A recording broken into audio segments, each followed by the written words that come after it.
guys, how y'all doing today? My name is Franchise Fanatic and welcome back to the channel. And today, if you guys, is another movie review. Today we're tackling Harry Potter and the Sorcerer's Stone, aka Harry Potter Year 1, or the first movie, the first one, Harry Potter 1. And, first I just want to thank you guys for watching this, not only this video, but I'm going to be reviewing, of course, all the Harry Potter movies. So I think I did it before. I did like Harry Potter month or something a year or two ago. But you guys voted, and a majority of you said you wanted me to re-review them. So here we are tackling the Sorcerer's Stone, or I guess the Philosopher's Stone, depending on, I guess, where you live. Quick, not shameless plug, but quick plug. Not only subscribe to my channel, but also if you're going to do one other thing, make sure to buy the Lego Harry Potter collection for either PS4 or Xbox One, Switch, whatever, PC, if you can. This is a great effing game. You know, Lego Harry Potter years 1 through 4 and years 5 through 7. They're fantastic. I'm actually replaying the entire game just for myself because, again, I'm going to be going to Universal.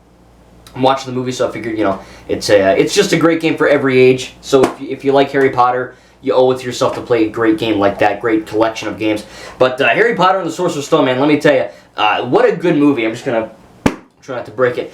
This is a fantastic film in a lot of ways. And really, in terms of negatives, I only really have one or two. I think probably the biggest negative would have to be the CGI. Now, don't come at, oh, Franchise Fanatic, it's an old, what, 2001? It's an older movie, it's going to look like crap. You know what I mean? No. There's a difference between old CGI and bad CGI. You know, the Episode 1, The Phantom Menace, and, you know, a little bit of Attack of the Clones had this issue too with the Star Wars prequels coming out roughly at the same time. Spider-Man 2002, it's pretty trash CGI. And the CGI for this movie, for the most part, is actually pretty good. You know, when they're doing Quidditch and, you know, you're seeing the guys, Gryffindor, Slytherin, Ravenclaw, Hufflepuff, you know, whatever house thing they're in, you know, kind of swerving around on the broomsticks, it looks relatively good. You know, the Quidditch, you know, the actual arena looks good. You know, so the environments themselves don't look half bad. They pretty much hold up in 2022, right, in terms of, you know, the castle, or say, like I said, the Quidditch thing and all that. What doesn't hold up, the CGI-wise, is the troll. Looks a little, not horrible, looks a little,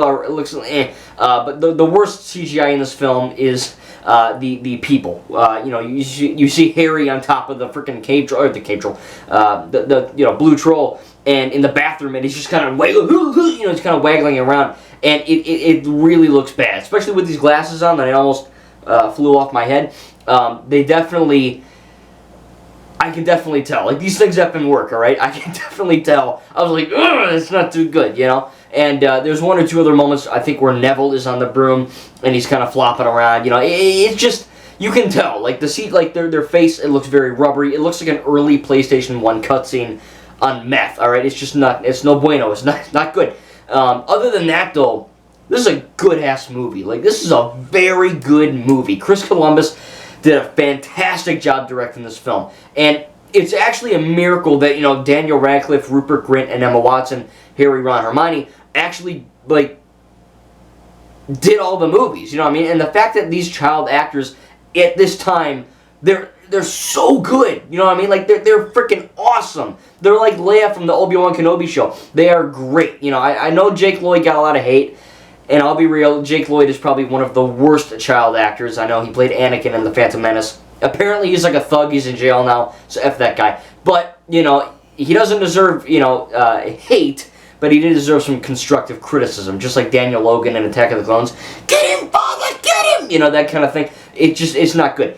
These actors, however, you know, Daniel, Rupert, and Emma, they are good. They are very good. There's a lot of good emotion. You can tell they're friends on set. You can tell that, you know, their camaraderie and their, just the way they get along and the way they bicker at each other. You know, Ron clearly likes Hermione. Hermione clearly likes Ron. It's almost like a Leia Han Solo from, like, Empire Strikes Back type of feel, you know, or even kind of Rey and Ben, you know, Kylo Ren in a sense without the toxic shit. But you get what I'm saying.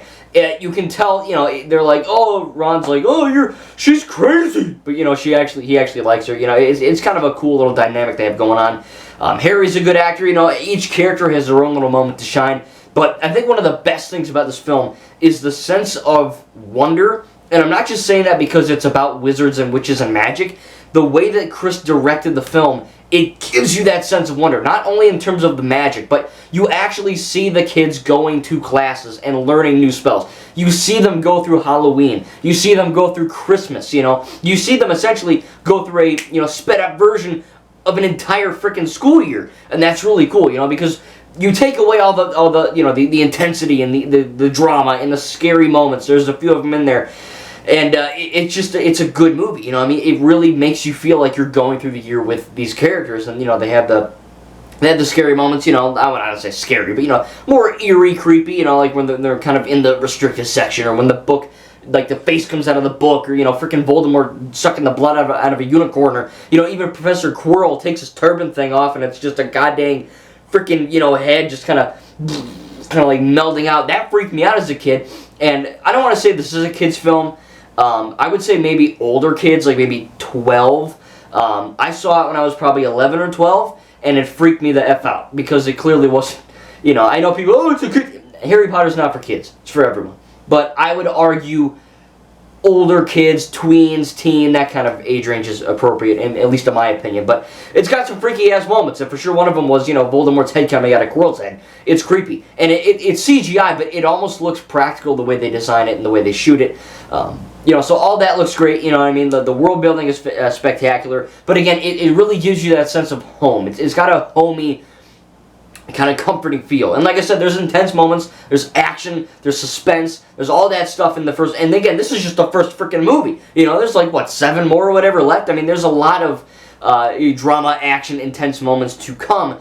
But this really feels, you know, this especially gives that homey feel. You know, just the fact, like I said, you're celebrating the holidays and you see Christmas decorations and Halloween decorations and all that shit. You know what I mean? It really makes you feel like, and it's real. You know, like they actually have a freaking tree. They have real food. They have real books. You know, a lot of it is practical. They have real sets and real props and real, you know, whatever. And it really gives you that sense that they're in a big Hogwarts-style, you know, school, and they're actually learning, and they're actually, you know, it gives that real sense of believability that you kind of lose in certain movies. Not Harry Potter movies, just certain movies in general. You know, a lot of the Marvel movies they're spectacular Marvel films, DC, whatever, but there's so much reliance on CGI now, and it looks effing great. You know, a lot of CGI now looks essentially photoreal, at least to me. But this, because it really is real for a lot of it, makes you feel, you know, wow, you know, and again, it's 2001, they couldn't do everything CGI.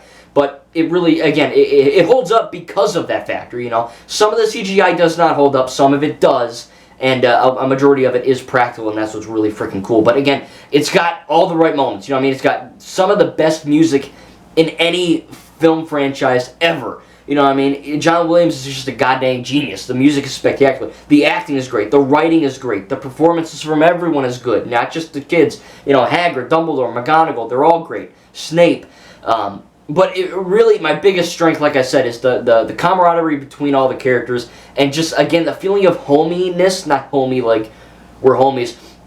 You subscribe, you're my homie. But, you know, all of that, you know, the home sense, the, you know, kind of, I don't want to sound cheesy, but it's like, you know, with the hot cocoa and, you know, a freaking blanket on you, it's just watching this film at Christmas, you know, under the blankets, that's what that feels like. It just feels like you're watching like a home style, you know, comforting, warm film. Even though it really isn't that, there's a lot of crazy crap that happens because, again, you go through that whole school year and, you know, you see them play like Quidditch, which is like, you know, air football in a sense. You know, there's so many things in there. You know, you get these characters kind of going off on separate adventures. Or, you know, you see what Hagrid gets up to with his dragons, Norbert, you know. You see Dumbledore go through things. You see all this crazy lore and all this stuff. And, you know, for being the first film, it could easily feel kind of, you know, oh man, this is too much. Or this is, you know, the kids acting could have easily come off as kiddie and stupid and just really boring and kind of stilted, you know, but they have so much charisma and just, you know, they're genuinely good actors that nothing in this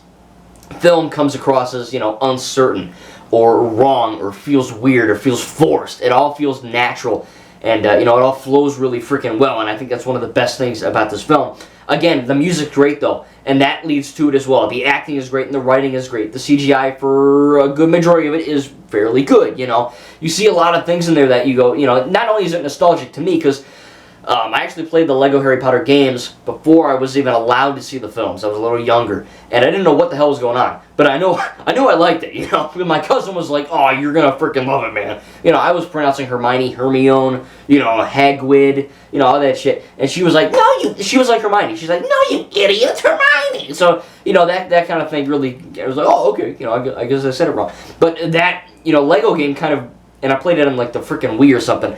So playing it now on my Series X is pretty cool. But you know, that Lego game, and I say it all the time, a lot of the Lego games are what gets me into the franchise, and that's the same thing that happened here. You know, I played the game, I thought the game was cool, and I watched the movie, I thought the movie was badass, and here we are. It's one of my favorite franchises of all time. And now look at it, you know, we got more movies, we've got books, we've got plays apparently, we've got video games, we've got Hogwarts Legacy coming out February of 2023, which is the first true open world Harry Potter Wizarding World style game.